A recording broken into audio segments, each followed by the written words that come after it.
Fala rapaziada, vamos ver aqui o que o pessoal do All Sports, do programa Posse de Bola, vai falar a respeito da derrota do Flamengo.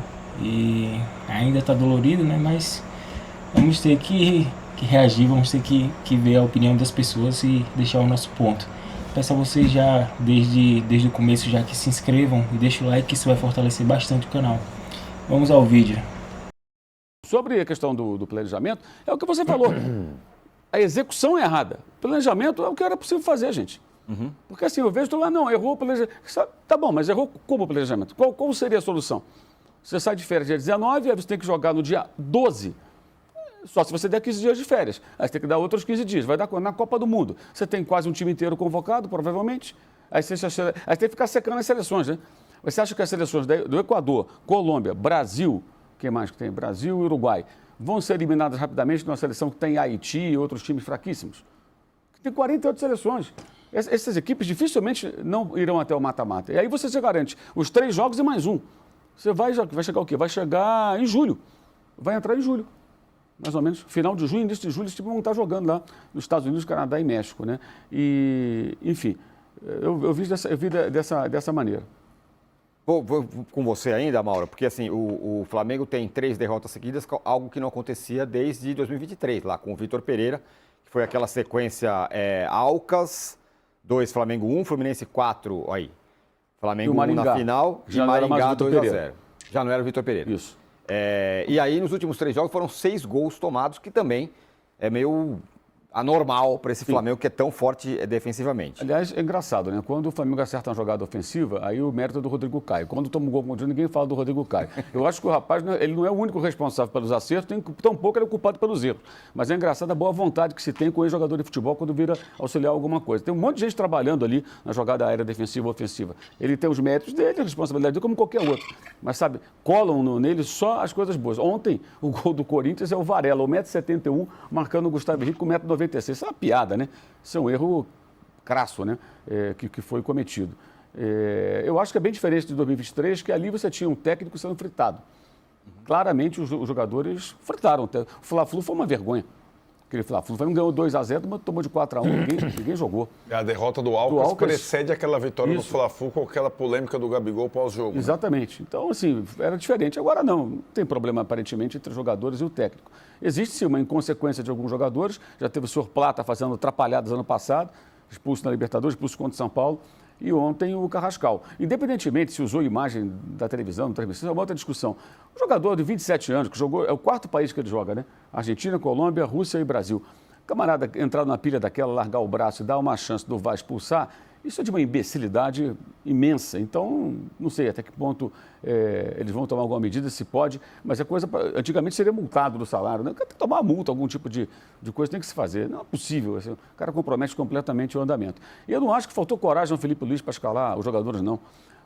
O Dorival escalou o time para ganhar. O Felipe Luiz claramente tratou esse jogo como uma sequência da temporada. Eu tenho que dar ritmo para esses jogadores e colocou os caras para jogar. Essa é a diferença. Se concorda, discorda, é outra história. É claro que com a derrota, a tendência é discordar. Mas se você não tem o Carrascal expulso, o jogo poderia ser muito diferente. Então, acho que foi muito na conta do colombiano do que aconteceu ontem. E no segundo tempo, foi um mandou bola na trave, o Paquetá deu um gol bizarro no final. O Corinthians teve essa chance do impedimento e o gol do segundo gol já no final, quando a vaca rubro-negra já estava caminhando rapidamente em direção ao brejo. E uma bola na trave do Yuri. Sim, mas não teve tanta chance, Juca, para um time que teve 45 minutos com homem a mais.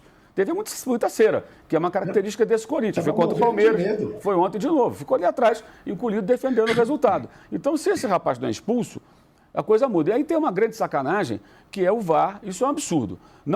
Eles param o jogo toda hora. Por que não pode esperar o intervalo? Ninguém desce, que o VAR vai analisar. Vamos analisar esse lance. Vamos achar a imagem para ver se expulsa ou não expulsa o Carrascal, porque o Bidon caiu aqui e há uma reclamação. Não, mandou para o vestiário. Aí o técnico faz todo o planejamento de 11 jogadores, né? Continua 11 contra 11, não faz alteração. Aí quando chega na beira do campo ali, ele vai e expulsa. Mudou tudo. Foi exatamente isso que eu falei no vídeo que eu trouxe mais cedo. Isso é completamente errado. O planejamento tem que mudar totalmente se você tem um homem expulso. Não é mais aquele planejamento de 11 contra 11. Você tem que se planejar defensivamente, você tem que planejar como vai ser os ataques, como vai se comportar o meio. Muda todo o planejamento quando você sabe que você perdeu um homem. Agora você ir pro intervalo, vai pro vestiário, volta, e aí você é pego de surpresa com a análise do VAR, sendo que poderia analisar ali, mesmo naquele momento. Não, vamos pro intervalo, depois a gente analisa. Aí pega o técnico de surpresa. O Filipe Luís tem suas culpas, porém, nesse ponto aí, é culpa totalmente do VAR, não é do Filipe Luís, não. Mudou tudo, isso é uma grande sacanagem. Né? Aí, acho que aí o Filipe Luís tem essa atenuante com relação às críticas que ele possa receber. Porque, cara, aí mudou tudo. Ele teria 15 minutos para mudar totalmente a sua... Mas assim, não é a primeira vez. Quanto o Corinthians na Copa do Brasil... Exatamente o que eu falei. 2024, o Budimir foi expulso. Aí contra o Racing, o Plata foi expulso, todo, caiu na pilha do Marco Rorro. Depois, contra o São Paulo, ele deu uma porrada na Arboleda, foi expulso. O jogo que o Flamengo não venceu e estava ali, empatou, quase perdeu e ficou ali brigando com o Palmeiras até o final. Ali tinha muita coisa em jogo. Então são seguidas expulsões que não podem passar como se nada... a culpa é só do VAR, a culpa de alguém, não. A culpa é do jogador. O jogador foi extremamente tolo, para dizer o mínimo. Eu acho que isso tem que entrar na conta. Mas poderia o Flamengo ter tido uma sorte melhor. Mesmo colocando os jogadores que não estavam em melhor forma, porque ele encarou como um jogo para dar sequência e ritmo de jogo para os caras. Eu acho questionável isso. Acho que ontem ele tinha que entrar com um time para competir e aos poucos esses caras vão voltando para o time. No caso, tinha que jogar o Everton Araújo, tinha que jogar o Everton Cebolinha. Os caras que estão bem, estão mais inteiros, estão conseguindo correr mais e ele insistiu digamos assim, aí ele insistiu no planejamento. Aí eu discordo. Não pode perder, né? Everton Araújo, pelo amor de Deus. Alan, pelo amor de Deus. Eu prefiro perder logo do que assistir esse cara jogar, na moral. Tomara perder um gol desse. Não importa se ele custou 1 centavo ou 42 milhões de euros. Esse gol aí ninguém pode perder se você joga para futebol profissionalmente. Foi um negócio muito grave isso aí também. Ontem eu fiz uma pergunta no Twitter, fui massacrado. Como é que você não sabe uma coisa dessa? De fato eu não sabia como é que funcionava esse negócio. Né? Se quando o cara volta, se é expulso, se ele tivesse sido substituído, como seria. Depois eu aprendi com o pessoal lá, que mais com boa vontade no Twitter. Tem uma outra pergunta. Se os caras decidiram, ao longo do intervalo, que o Carrascal ia ser expulso, eles poderiam ir lá no vestiário e falar assim, o Filipe Luís, o Carrascal vai ser expulso. Será acho que em termos para informação para o público, acho que não. Eles devem ter que fazer sinalizando para todo mundo ver o que eles tomaram de decisão. Será que eles não poderiam falar isso para não fazer o Filipe Luís entrar em campo com 11? Perfeitamente, né? Perfeitamente. Óbvio. Tudo errado. Entrar em campo com 11 e fazer, agora você foi expulso. O cara não podia ser avisado antes? Aliás, o Corinthians levou 22 minutos para voltar para o jogo, né? Pois é. Danilo Lavieri, como é que você vota nessa brilhante foda, velho. Acho que é só mais uma taça para o Corinthians. Eu voto nessa enquete. Eu acho que quando a gente vê o Corinthians tratando essas vitórias como algo épico, ela, na verdade, é uma forma de contrastar com toda a falta de profissionalismo que as últimas gestões tratou o Corinthians, né? Então, o Corinthians deve 3 bilhões, o Corinthians não tem dinheiro para contratar o Alisson, o Corinthians não sei o quê, mas é campeão do Paulista, é campeão da Copa do Brasil, é campeão da Supercopa. Então a gente fica fazendo esse contraste sempre. Meu irmão, você pode ganhar o que você quiser, você pode ganhar 6 Libertadores seguidas. Não vai mudar a situação atual do Corinthians, não vai liquidar a dívida deles, não tem como pagar não, filho. E o torcedor tem se aproveitado desse contraste para poder tirar um sarro dos rivais, o que eu acho totalmente justo, né? Quando ganhou do Palmeiras, era o time que ganhou, devia 3 bilhões, eliminou o Corinthians. E agora, o time que deve 3 bilhões ganhou do Flamengo. Então, eu acho que é um jeito de o corintiano tirar um sarro justo. Aliás, Corinthians e Flamengo se uniram para tirar um sarro do Palmeiras antes, uma coisa que eu nunca tinha visto, os dois disputando um título. E você lembra de um terceiro, que no final acho que até acaba colocando o Palmeiras numa posição que nem deveria. O Corinthians e o Flamengo deviam esquecer o Palmeiras, acabaram tratando o Palmeiras de uma maneira, acho que até que exaltaram o Palmeiras na rivalidade com eles. Então acho que o Corinthians ele vibra por isso, o torcedor gosta de destacar isso, embora, de novo, eu destaque sempre a mesma coisa. O Corinthians realmente está devendo 3 bilhões, o Corinthians teve a questão do Alisson, mas o Corinthians tem um time que deveria fazer uma temporada mais regular e não ficar com esses brilhos de Copa. Agora é muito difícil a gente falar isso, né? Pô, em 10 meses, 3 taças, tá falando o quê? Mas a gente vai ver como vai ser o brasileiro. Já começou do jeito que começou, perdendo para o Bahia.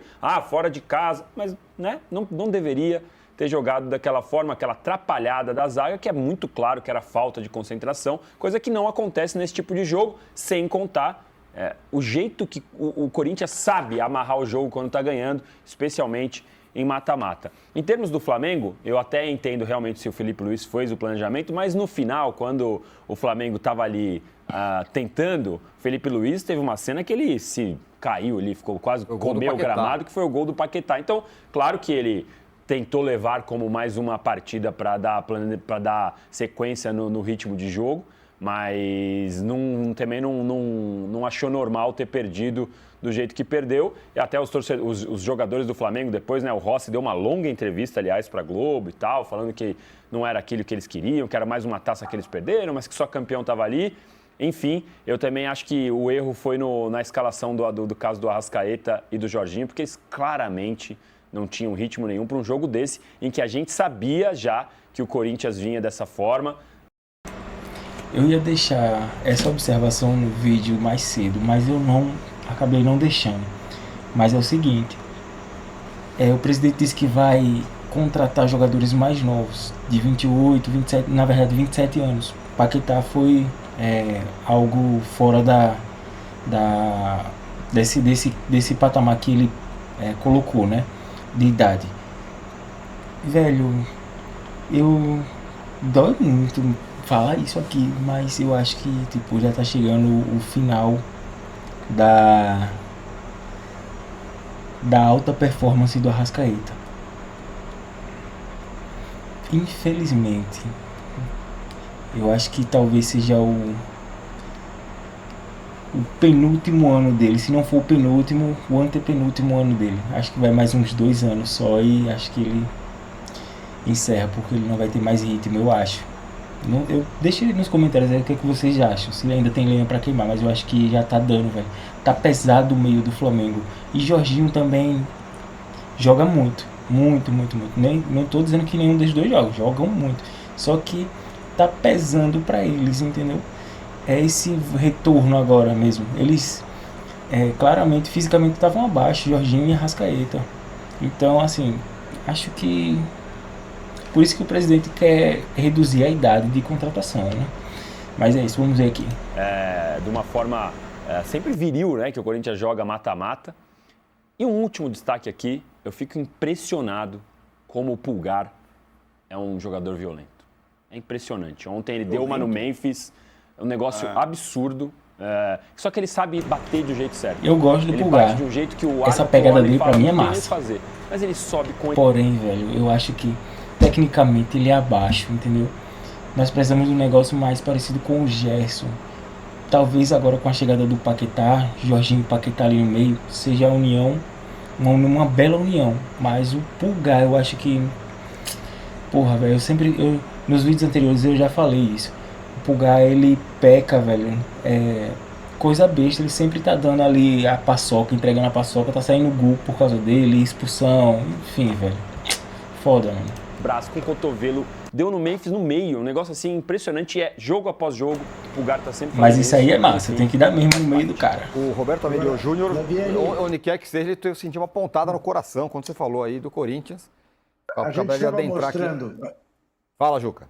A gente estava mostrando agora a imagem desse gol do Yuri. Queria lembrar, principalmente vocês que são mais velhos, eu vi isso só mais tarde. Mas vocês que já eram torcedores em 70, fazia muito tempo que eu não via um jogador fazer um gol dando chapéu no goleiro e cumprimentando. Lembrou Jairzinho, não lembrou não, Zé Trajano?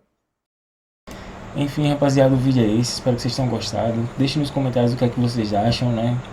Lamentável a derrota do Flamengo, vai repercutir muito tempo aí na nossa cabeça, mas bola pra frente. Nós vamos ganhar muito mais coisas, se Deus quiser. Deixe nos comentários o que vocês acham, peço que se inscrevam, deixe o like e até a próxima.